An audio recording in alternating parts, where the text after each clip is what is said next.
ये क्या, सब लोग खाने के इंतजार में बैठे हैं। मैं तो अपनी मम्मी के घर से पहले ही खाना पैक करवा कर ले आई हूँ, क्योंकि मुझे लगा ही था कि मुझे आने में देर हो जाएगी। इसीलिए मैंने पहले ही खाना पैक करवा लिया। अब वो मम्मी के घर में आज मैं और मम्मी उनका फेवरेट सीरियल देख रहे थे, और इस सीरियल देखते हुए पता ही नहीं चला कि कब इतना समय हो गया। ये बात सुनने के बाद रोहित को गुस्सा आ जाता है और रोहित कहता है, निधि, टीवी तो हमारे घर में भी है और भगवान की दया से बहुत अच्छा चलता है। अगर तुम्हें सीरियल देखना था तो तुम यहाँ भी देख सकती थी। रोहित, अब ससुराल दाएं और बाएं मायका होगा, तो अब इसमें मैं इतना तो फायदा उठा ही सकती हूँ ना। अगर ये भी फायदा ना उठाऊं तो फिर इस बात का कोई फायदा ही नहीं है।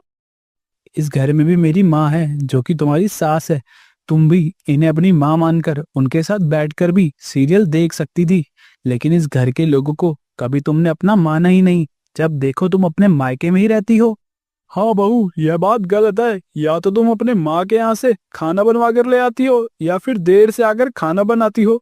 तुम्हारे मायके वालों में भी हमारी कुछ इज्जत है। वे क्या कहेंगे कि हमारे घर में राशन कम पड़ रहा है जो हम बहू से वहां से खाना मंगवाते हैं। अरे बहू को सब लोग बातें सुनाना छोड़ दीजिए, बेकार में बहू को बुरा लगेगा। अभी वो नई नई आई है, धीरे धीरे सब सीख जाएगी।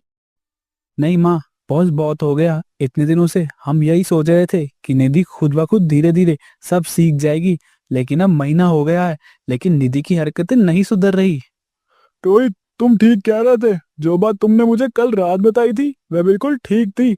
हम इस घर को बेच देते हैं और कहीं और रहने चलते हैं। तब तो बहू के दाएं ससुराल और बाएं मायके की दिक्कत ही खत्म हो जाएगी। ठीक है पापा, मैं जल्द ही इस मकान के लिए ग्राहक ढूंढ लेता हूँ।